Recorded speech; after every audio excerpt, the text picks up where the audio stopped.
Peace. I'm back again here for another session on The Truth is in the Books of God. So today's subject that I want to speak about is submission and faith, and what is the difference between the two, and how today it's totally confused in the so-called Muslim world. The rest of the world has no idea. The rest of the so-called religions, they don't know anything about the difference between this and what actually is faith, nor do the so-called Muslims who are, not even Muslims, let alone those who believe or the believers. So I want to distinguish these two terms, submission and faith, and in the Arabic it is called Islam, which means submission, and Iman, which means faith. So I want to distinguish these two things, and I've done a lot of talking about this during the last few months and a couple of years. But today I just want to focus on what is submission and what is faith and how does it happen for each soul. So the word submit or submission means to accept the authority of someone you see to be higher than you, and faith is just a belief that you believe, and it's normally intangible, it's unprovable. When you know something, it's no longer a belief, then you know it. And a lot of belief becomes knowing as the believer progresses through his trials and tribulations and knowledge gathering and wisdom gathering, and eventually he becomes of the knowing. And the word for that is alamin in Arabic, and it fundamentally means the knowing. The true knowing are obviously, after God obviously, are the angels and the spirit, and then the messengers and the prophets from mankind, and then after that the believers, the high believers, they know. They are of the knowing. We can know many things, but at the end of the day, the truth that you know makes you the true knowing, not the lies that you accept. Anyway, so let's go back to submission. So submit is to accept the authority of someone higher than you, to be humble, to be menial in front of someone you consider to be higher than you. And in the Quran, or faith or religion you want to call it, I don't accept the word religion in any way, shape or form. The word is the way. If your way is to submit, who are you submitting to? So that's the whole idea. Most of the world submits to their desires and submits to the authority that is apparent in front of them, because they see the danger and their ability to cause harm to them. So, if you come up to 500 men who are your enemies, are you going to alone fight them, or are you going to submit? Most people will submit. That's an act of submission, physical submission. The act of submission to God is in your heart. Your soul and heart have to submit to the almightiness of God before He will accept it. And you have to submit enough for Him to accept it. And He will try every soul who intends or strives to submit to Him, and when He's tested that soul enough, He will let her submit to Him. I say her to a soul because every soul is a female, so that's basically why I'm saying her. I'm talking about the soul. So He will let her submit to Him, and then that person becomes a Muslim. He has done the act of submission, Islam, and it makes him a Muslim, a submitter, or one who submits. So that's fundamentally the meaning of that in the Quran, and there is nothing else required of a person to be a Muslim but to do that. Now after that, if that person starts inventing things over God and starts saying, I know this about God, I know that about God, without authority, without having knowledge from the books of God or from God directly via His Spirit, angels, other messengers, or God Himself, then he commits the act of partnering with God, and that is unforgivable. So then he doesn't remain a Muslim. And that's critical, because most people on the earth are in that category. Even if they say they're Muslims, they start inventing stuff over God, which it has no meaning in the books they hold. All the Torah holders, all the Bible holders, and all the Quran holders, most of them are like that. So, that's where they go astray, and then there's no coming back after that usually. I mean, it's very hard to unravel your belief system when you've hardened it in your heart. And it is for me as well. Now I'm hardened with the Quran. That is my faith, so I'm not going to turn back from that now. It's going to be extremely impossible, actually, extremely unlikely that I will turn from that. So let's look at where this is clearly defined in the Quran. In chapter 2, and who he turns over nation of Abraham, except one foolish to his soul. And already we chose him in the world, and surely he in the hereafter to be from the righteous. So this is a statement to all of us, that anyone who turns away over the nation of Abraham, he's foolish to his soul. And he's chosen in the world, and he will be in the righteous in the hereafter. Behold, said to him his Lord. So God said to Abraham, submit. The word is aslim in Arabic. He said, I submit to Lord of the knowing. So Abraham submitted. So obviously God's going to only say to him, we'll read about this a little later, he's telling him to submit because he's accepted his submission. Otherwise he ain't going to order him or any one of us. We are all ordered to submit to God, but we have to keep submitting until God accepts the submission through whatever trials he puts us through. And ordained with it Abraham his sons and Jacob. O my sons, surely God chooses to you the way, but don't you surely die except and you are Muslims. Muslimin, or submitters. So submitters to God. So understand that the act of submission has to begin with submitting to God. For a person who has faith, eventually may have faith, he has to submit to God first in his heart. There's no other way to faith, and there can be no other person he submits to before he submits to God. You have to understand that submission is not 100% to God in this life. I mean, look around you. We are submitting to things which God wants us to submit after submitting to Him, and we're submitting to things God doesn't want us to submit after we submit to Him. And we are submitting to things which we submit to without submitting to God, which is the worst position to be in. But you have to understand that submission is not just to God, it has to start from God, and then God tells us who else to submit to. I mean, the example is that if the angel of death, which will come to each one of us, whether we believe or we don't believe, it's going to come. He's going to come. And when he comes, you have to submit your soul to him. He's going to take it away whether you like it or not. You have no choice. So that's the act of submission which God has ordained. The angel has the power to take your soul. You have to submit to him.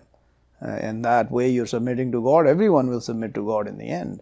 And the rub of the situation is that most people, when they die, they will submit if they haven't, and it's not going to count. You have to submit to God without seeing Him, without proving His existence in tangible and material ways. You have to know it in the heart. So let's go to another place where this is talked about.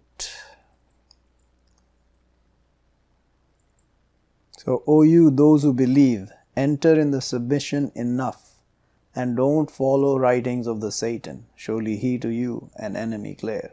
So, writings of the Satan are all those that are written outside the books of God. And unfortunately, today, the Torah and the Bible, Torah is hidden, Bible is maliciously maligned and corrupted. So you have to be careful when you read that. Those who know the Quran, those who don't, they will never know what delusions they're in until it's too late, and God will judge over them. I'm not here to judge over them as far as what God will do to them, but I can judge pretty much if they're in partnering with God, which most of the Christians are, they will have to answer to God, and most likely they will all go to hell, especially if they know of the Quran and they continue to believe those absolute nonsensical lies about Jesus, God and the Spirit, the Trinity, and Son and Father, etc.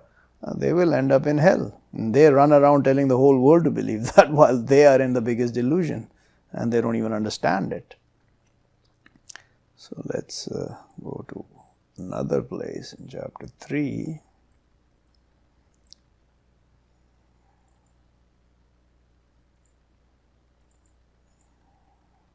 And one, he seeks other than submission a way, but not will he accept from him, and he in the hereafter from the loser. So if you try and do anything other than submitting to God as a way, and the way here is Deenan or Deen, which is called religion in most of so-called conventional wisdom lingo that these people use, and there's no such thing as religion. It's the way. Your way is, quote unquote, your religion, and everybody has a way. Whatever your way is your religion. So if you're an atheist, that's your way. If you're a capitalist, that's your way. If you're a Marxist, that's your way. If you're a communist, that's your way. If you're a liberal Democrat, all these things are quote unquote religions, but that's your way. You've invented your ways. If you take other than submission to God away as an initiation, you're gone astray right from the beginning. And there will be nothing for you in the hereafter except fire and loss. That is the most fundamental, least faith God will accept, submission to Him in your heart, accepting that God is the Almighty and He has control over everything. Whoever that is in your heart, whatever you picture Him, you can't, but whatever you think He is, the unseen, if you create seen gods like you do and submit to them, which you do, you're going to go to hell. There is no seen God in this world. You can't see God in this world that we live in, the life of this world. He is the unseen God. And the only way you can connect to Him, as I've already stated before, is through your heart, and you have to submit to Him in your heart and your soul. You have to come peacefully and humbly to Him, accept His almightiness, accept His absolute existence everywhere, and He will let you submit, possibly. Hopefully for you. He did for me. And one last part on this, before we go to the faith part.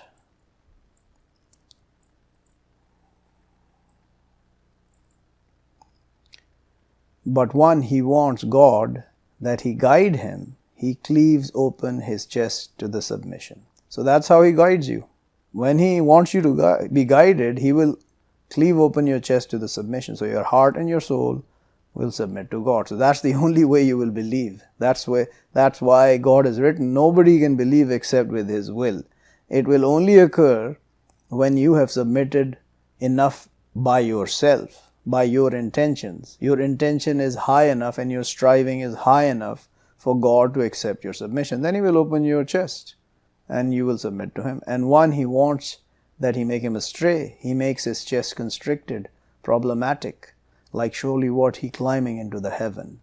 Like that He makes God the abomination over those not they believe. So if you don't believe God exists, this is what He does to you. You're always anxious, you're irritated, you're hasty. The example is like you're climbing into the heaven because you can't get there. None of your rockets have gone to the heaven. Yeah, nobody can reach the heaven from here. Not even the first heaven, let alone the 6 more that are on top of them. And then the throne of God. You ain't getting to the first heaven. So understand the problematic and constrictedness that is, that you can't get to the first heaven, and how, if you want to get there and you can't, how problematic and tight your chest will be with anxiety and haste when you can't accomplish what you want to do, which apparently they've done God knows how many times. So that's submission. You submit to the God, He will open your chest, you will be guided. Then what comes after this is the trek to being a believer. And it starts with faith, the true faith that is mentioned in all the books of God and have been massacred except in the Quran. It is absolute, and the Bible holds some of this faith as well, but it's not It's not commonly known because they've corrupted it by their Trinity, and these idiots, the ones who hold the Quran, have corrupted it by their kalima, their initial faith of God and Muhammad. There's none of that. That doesn't exist. It's God and then it's faith. And the faith I will show you now. This is faith. So you cannot be of those who have faith if you're not a Muslim, a submitter to God. You cannot be of the faithful. You have to be a pure submitter to God, accepting His almightiness, holding no partners with Him, no idols, no equals, no sons, no daughters, no grandfathers, no grandsons. He isn't born, He doesn't give birth, He is absolute. That's a Muslim in your heart. And if you crack open that faith to other thoughts of belief of what God is, you're going to go astray. So here, faith fundamentally is a covenant or a security or a safety or belief. That's what faith is. So it is used interchangeably in the Quran. So in this chapter, I've translated this as covenant. Covenants the messenger. So whoever is a messenger covenants the messenger with what's sent down to him from his Lord and the believers. So what is sent down to the messenger who holds this book? The Quran. That's all that's sent down to him, and he covenants with that. And all the believers that are with the messenger will covenant with this book. We're all the same. We cannot say, okay, I'll take 3 pages, you take 7, but we'll all be believers and we'll be fine. No, if you reject some of this book and you accept some of this book, your end will be humiliation in the world and the hereafter. Each covenants with God and His angels and His books and His messengers. So each one of us, we covenant with God, then His angels and His books, all of them, the known and the unknown. We know the Torah, the Injil, the Quran, the Psalms, and there are other remnants on the earth which the Buddhists have and the Hindus have, which we can also accept as books of God, but it's very hard to relate those to the Quran, the Torah, and the Bible because they've been massacred too much. And the Bible in itself is in a pretty poor shape right now with all the additions that these people have been doing till the Quran came down. Not we separate between anyone from His messenger. So the we here is the Spirit and the angels. They don't separate between any of His messengers, of God's messengers. And they say, we say, the messengers and the believers, we listen and we obey. Surely you forgive us, our Lord, and to you the end. The end is the hereafter and death. And we listen and we obey. Everybody's like, no, we're not going to listen to this. This is old writings. We're not going to obey. That's what you people are. But you listen and obey to what brings you pure luxury and your fantasies are fulfilled and your desires are fulfilled. You will listen and obey to that. So what's the problem? Oh, because this doesn't look great to you in your soul. That's why, I didn't see that one coming. Yeah, this is the problem with mankind. They will listen and obey anything that scratches their soul nicely and it's beautiful in their eyes and their heart and their soul. Anything that's against their hastiness and their desire for good, they will reject, which is what the Quran is. It's telling you your desires are nasty. You need to get rid of your desires and desire what God wants you to desire, which is the reason He sent you His book, because He's made you against this. Your innate ability is to go against the reality, which is the unseen, and you have to fight that to come to this. And then everybody says in the so-called Muslim world, we don't distinguish between the messengers. How can you not distinguish between the messengers? I mean, they're all the same, color, creed, height, age, rank. No, we don't separate. I don't separate the messengers. I don't separate myself from the other messengers. I don't say that I'm the only one to be followed. I'm saying the Quran tells you what all messengers told you, and I tell you exactly what the Quran is telling you, which I understand. Now, if you can figure out something that you can understand better than me, bring it to me. I'll be able to listen and hopefully answer you in that and be clear that I am wrong or you're right. And if you're right, I will absolutely submit to you in that particular instance. But most of this Quran I understand absolutely, and I know what I'm talking about here. So, who are the angels? The angels are the ones who have charge of the heavens and the earth under God. They are running the affairs of God under him by his command. Each one has his command. He does what God tells him. His books are higher than his messengers. And then the messengers follow the books, deliver the books, and they are bound by these books because we covenant with the book of God. That brings faith. It's very clear what faith is. So, you cannot get out of this in the Quran. If you understand this, nothing in the Quran is going to break this anywhere. It's not going to happen. You can try looking for it. It's not going to happen. And then if you look at this applies for all time. Once the Quran has come down, this is the covenant. All that's added is the next messenger that comes. The book is the same. The Quran and the books before will not change now. The Torah and the Injil will not be changed after the Quran came down, because then the Quran would not be able to follow all the nonsense they put in there, and God won't let that happen. It will have the same nonsense that the Quran is going to tell you they're going to have, and what they're going to tell you about it, the Trinity, the Messiah is God, the Messiah was crucified, all this garbage. No, not going to happen. It's telling you the truth about the Messiah, and he's going to return. That we agree with the Christians, while the Jews, the fools, think they killed Jesus and he wasn't the Messiah, and they're waiting for the Messiah to come, but they missed the boat the first time, unfortunately for them. And then one last place I want to talk about here is to tell you what God thinks about those who separate between him and his messengers, what they are actually. Surely those they reject with God and his messengers, and they want that they separate between God and his messengers. And they say we believe with some and we reject with some.